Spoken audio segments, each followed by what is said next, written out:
East India का financial hub कहा जाने वाला बंगाल कभी अंग्रेजों की सबसे पहली पसंद हुआ करता था और इसीलिए ईस्ट इंडिया कंपनी ने 1870 में सबसे पहला पोर्ट यहीं पे भारत में बनाया था। अपने जूट और मलमल की कारीगरी के लिए बंगाल पूरी दुनिया में जाना जाता था। जहां एशिया में सप्लाई होने वाला टेक्सटाइल में बंगाल अकेले 50% रिक्वायरमेंट पूरी करता था और इसीलिए Bengal financial capital of India भी कहा जाता था। अपने कल्चर और हेरिटेज में रिच बंगाल ने कई सारे स्पिरिचुअल लीडर्स दिए जैसे कि स्वामी विवेकानंद, रामकृष्ण परमहंस और चैतन्य महाप्रभु। इसके साथ ही कई नोबेल प्राइज विनर्स भी इसी बंगाल से आए जैसे कि रविन्द्रनाथ ठाकुर, अमर्त्य सेन और अभिजीत बनर्जी जैसे लोग। इसके साथ ही आज अगर आप देखेंगे तो भारत की सबसे बड़ी पब्लिक लाइब्रेरी भी आपको बंगाल में ही देखने को मिलेगी। एशिया का सबसे बड़ा फ्लावर मार्केट आपको बंगाल में ही देखने को मिल जाएगा। इंडिया के इंडिपेंडेंस के बाद 1961 में बंगाल के पर कैपिटा इनकम महाराष्ट्र से कहीं ज्यादा आगे हुआ करती थी और वो सबसे ज्यादा रिच स्टेट होता था। लेकिन आज बंगाल की ऐसी स्थिति हो गई है कि वो इम्प्रोवाइज स्टेट छत्तीसगढ़ से भी पर कैपिटा इनकम में काफी ज्यादा पीछे चला गया है। और ऐसा कई डेटा कहता है कि भारत के 1/4 जो बेगर्स हैं वो सिर्फ बंगाल में ही पाए जाते हैं। आज बंगाल कई सारे पॉलिटिकल क्लैशेस का सामना कर रहा है जहां पे वहां के लोग पॉवर्टी से काफी बुरी तरीके से जूझ रहे हैं। तो इस वीडियो में आज हम बात करने की कोशिश करेंगे किस तरीके से बंगाल जो भारत का सबसे रिच स्टेट हुआ करता था वो इस पॉवर्टी के रास्ते पे कैसे आ गया और हमारे पॉलिटिकल लीडर्स का इसमें क्या सबसे बड़ा रोल रहा है। तो आइए दोस्तों इसमें जानने की कोशिश करते हैं क्यों बर्बाद हो रहा है बंगाल। सबसे बड़ इस्पात कारखानार জন্য আপ্রাণ চেষ্টা করেছিলাম, শালবনীতে আনতে পেরেছিলাম 30,000 কোটি টাকার ইনভেস্টমেন্ট। আমাদের যদি ওরা মারেও, আক্রান্তও করে, অ্যারেস্টও করে, বদনামও করে, দুর্নামও করে, চক্রান্তও করে, ষড়যন্ত্রও করে। तो सीमेंट चाहिए, उसमें कट मनी लिया जाता है। लोहा चाहिए, कट मनी लिया जाता है। ईंटा चाहिए, सिंडिकेट को कट मनी देना पड़ता है। गुरुदेव रविंद्रनाथ ठाकुर, नेताजी सुभाष चंद्र बोस, स्वामी विवेकानंद जैसे महान व्यक्तित्वों के सपनों को, उन सपनों को साकार करते हुए सोनार बांग्ला का फिर से निर्माण करना है। हेलो दोस्तों, मेरा नाम है दीपक, आप देख रहे हैं डिजिटल। और तो अगर हम बंगाल को 1955 में देखें तो इंडिया का करीब 24% इंडस्ट्रियल प्रोडक्शन सिर्फ बंगाल में हुआ करता था। इसके साथ ही करीब 27% लोग इंडस्ट्रीज में एम्प्लॉयड थे बंगाल के। लेकिन यही डाटा अगर हम 2007 में आकर देखें तो इंडस्ट्रियल प्रोडक्शन के मामले में बंगाल सिर्फ 3.9% है और इंडस्ट्रियल एम्प्लॉयमेंट सिर्फ 4.9%। तो इतना बड़ा फॉल होने के पीछे कई सारे बंगाल में रीजंस हैं। इंडिया के इंडिपेंडेंस के बाद मोस्टली 1960 तक कांग्रेस का रूल हमेशा चला करता था बंगाल में और मोस्टली जो पॉलिटिकल पार्टी थी वो कांग्रेस ही हुआ करती थी। लेकिन सिचुएशन समय के साथ चेंज होती गई। जब 1965 आया तो वहां से बंगाल का फॉल शुरू होता है। अगर हम देखें तो इंडो पाकिस्तान वॉर होता है 1965 के बाद और उसी समय बंगाल को सबसे पहला झटका लगता है क्योंकि ये वो समय था जब बंगाल के जितने एम्प्लॉयड लोग थे उसमें करीब 45% इंडस्ट्रियल इक्विपमेंट्स में काम किया करते थे। इसका मतलब यह है कि जो भी वैगन्स बना करते थे, जो भी रेलवेज में काम हुआ करते थे, इंजीनियरिंग वाले, वो सब मोस्टली बंगाल में हुआ करता था। लेकिन जब इंडिया पाकिस्तान वॉर शुरू होती है तो गवर्नमेंट को पूरी तरीके से फोकस वॉर पे करना होता है और रेलवेज के बजट काफी घटा दिए जाते हैं जिस वजह से नए वैगन्स, नए डिब्बे बन नहीं पाते हैं और जो पैसा इंजीनियरिंग इक्विपमेंट्स के बनाने के लिए चाहिए था ताकि एम्प्लॉयमेंट काफी तेजी से बढ़ सके वो नहीं हो पाया और यहीं से बंगाल सबसे पहले फॉल करने लगा। दूसरी बड़ी प्रॉब्लम जो 1965 के बाद शुरू हो रही थी वो थी कि लेफ्ट पार्टियां काफी तेजी से बंगाल में आ रही थी। ये पार्टीज का मोस्टली फोकस होता है लेबर्स के ऊपर कि लेबर्स को किस तरीके से ऊपर उठाया जा सके और ये वही टाइम था जब लेबर्स के स्ट्राइक्स काफी तेजी से बढ़ने लगे बंगाल में और कई सारे जो इंडस्ट्रीज थी वहां पे लेबर्स स्ट्राइक पे चले जाते थे जिस वजह से इंडस्ट्रीज लगातार बंद होती लगी। 1967 से 1970s के बीच में बंगाल में कई सारे स्ट्राइक्स और लॉकआउट हुए। लॉकआउट वो होता है कि जब मैनेजमेंट ही मना कर दे कि हम इन लेबर्स के साथ हमें काम नहीं करना है और यही हम अगर टाइम देखें तो इसी समय सबसे पहले इंडियन नेशनल कांग्रेस नीचे गई और इसी समय सीपीआई करीब 80 सीटों के साथ सबसे ज्यादा सीट्स लेके आई थी बंगाल में और यहीं से बंगाल बदलना शुरू हो गया। इन लेबर स्ट्राइक का सबसे बड़ा असर बंगाल में होने वाली इंडस्ट्रीज पे पड़ा क्योंकि जितनी भी कंपनियां थी वो ऐसे एनवायरनमेंट में काम नहीं करना चाहती हैं जहां पे फ्रिक्वेंटली कई सारे स्ट्राइक्स होते रहे और बहुत सारी इंडस्ट्रीज ने अपने आप को सेफ स्टेट्स में शिफ्ट करना शुरू कर दिया जहां पे लेबर्स की इतनी ज्यादा प्रॉब्लम ना हो, जहां पे ज्यादा स्ट्राइक्स ना हो और यहां पे इंडस्ट्रीज अब गिरना शुरू हो गई थी बंगाल में। बंगाल की सबसे बड़ी स्ट्रेंथ थी वहां पे पाए जाने वाला कोल्स और मिनरल्स जिस वजह से बंगाल के पास हमेशा एक एडवांटेज रहा करता था बाकी स्टेट्स के मुकाबले। यही सेम चीज बिहार के साथ भी था। लेकिन इसके बाद गवर्नमेंट इंडिया की लेके आती है फ्रेट इक्वलाइजेशन पॉलिसी जिसमें आप कहीं से भी मिनरल्स और कोई भी कोल्स आप निकालते हैं तो उसके बाद आपको सेम रेट ही आपको पे करना होता है जिस वजह से कंपनी से डिसाइड किया कि हम कोल तो यहां से निकाल लेते हैं लेकिन हम इंडस्ट्रीज अपनी सेटअप गुजरात के साइड करेंगे या फिर उन जगहों पे जहां पे पोर्ट्स हो जहां से ट्रेड काफी ज्यादा इजी हो जाए।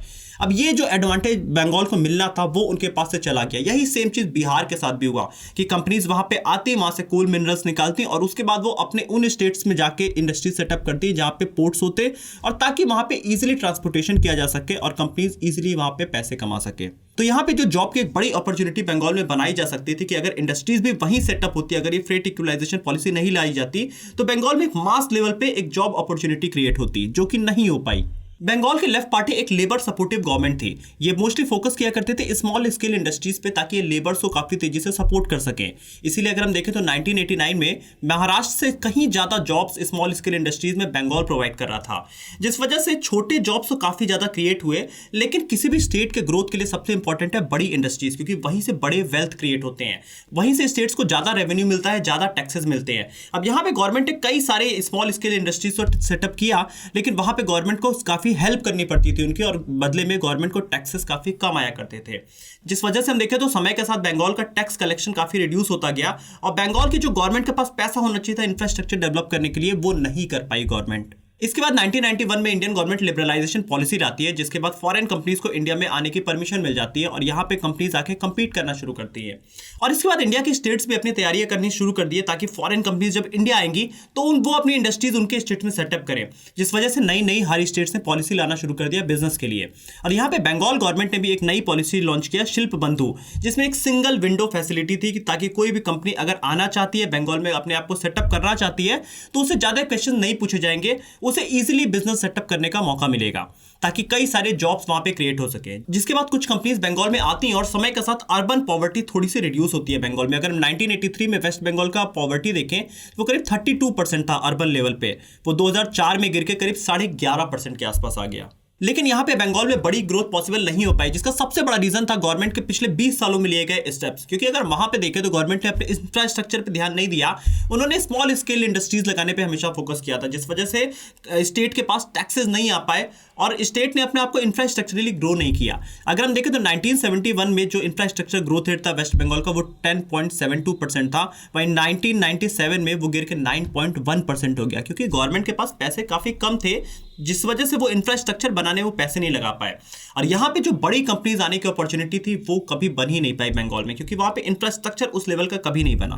बंगाल की जो दूसरी बड़ी प्रॉब्लम रही है, वहां पे लैंड एक्विजिशन हमेशा से एक प्रॉब्लम रही है, क्योंकि वहां पे एक एग्रीकल्चर स्टेट है वो, और वहां पे जब लैंड एक्विजिशन करना होता है किसी कंपनी को, तो उनको सबसे बड़ी मुश्किल होती है वहां के लोगों से लैंड लेने में। इसका सबसे बड़ा अगर हम इशू देखें तो सिंगूर का जो मामला हुआ था, जब टाटा ग्रुप अपनी टाटा नैनो बनाने के लिए अपने प्लांट सेटअप कर रही थी, वहां पे एक नई लीडर आती है ममता बनर्जी, जिसने अपने पार्टी को उसी समय से एक्सपेंड करना शुरू किया और उन्होंने एक बड़ा आंदोलन किया, जिसके बाद टाटा को अपनी नैनो के लिए जो प्लांट लगाना था वो जाके वो गुजरात में लगाते हैं।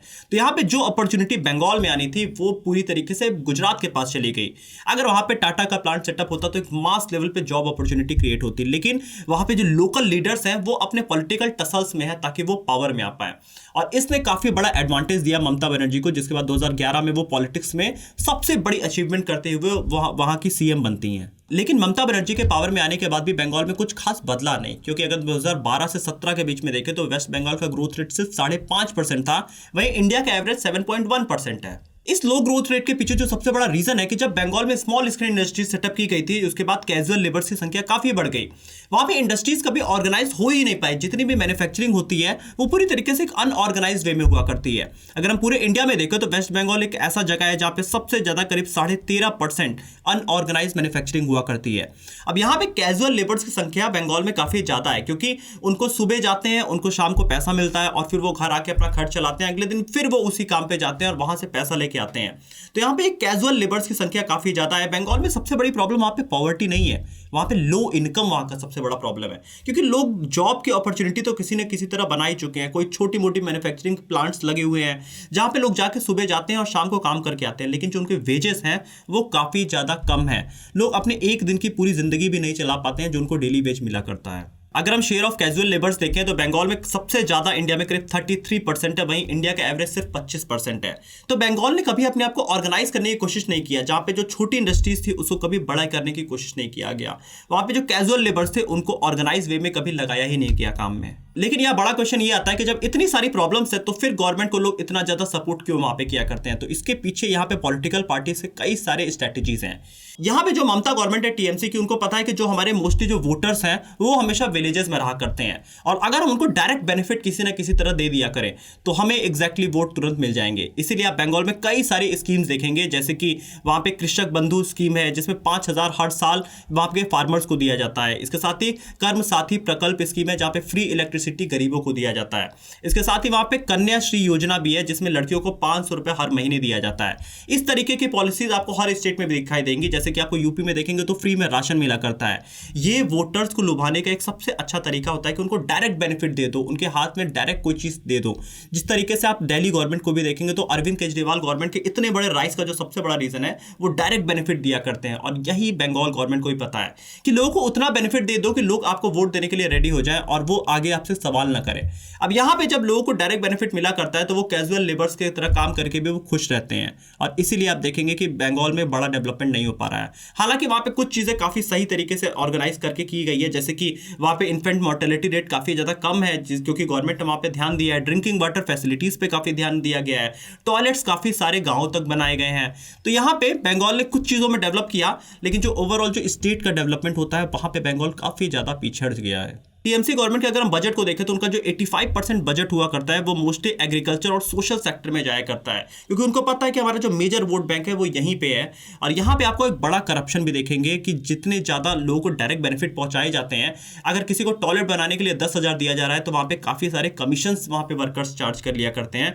तो इससे पार्टीज की भी कमाई होती है और लोगों को डायरेक्ट बेनिफिट भी चला जाता है, और उनको ये पता भी नहीं चलता है कि हमें जो बेनिफिट एग्जैक्ट मिल रहा था वो नहीं मिल पाया है। तो बंगाल के इस स्टोरी से हमें समझ में आता है कि हमारे जो पॉलिटिकल लीडर्स होते हैं वही डिसाइड करते हैं कि आने वाले 20 सालों में हमारे स्टेट या फिर हमारे कंट्री का फेट कैसा होने वाला है। सीपीआई ऐसी पार्टी हुआ करती है जो कि काफी सोशलिस्ट पार्टी होती है। ये लोगों को समान व्यवहार करने में काफी भरोसा करती थी, ये लेबर्स को काफी ज्यादा इक्वल रखना चाहते थे, लेकिन इस इक्वल रखने की सोच में भी ये इंडस्ट्रीज में काफी ज्यादा पीछे रह गए, जिसको आज बंगाल काफी बुरी तरीके से झेल रहा है। आप भी कमेंट ऑप्शन में अपना ओपिनियन लिख के बताइए कि और क्या रीजंस हो सकते हैं जिस वजह से बंगाल आज इस स्थिति में आ चुका है कि वो वहां पे सबसे ज्यादा पॉवर्टी आपको देखने को मिल रही है।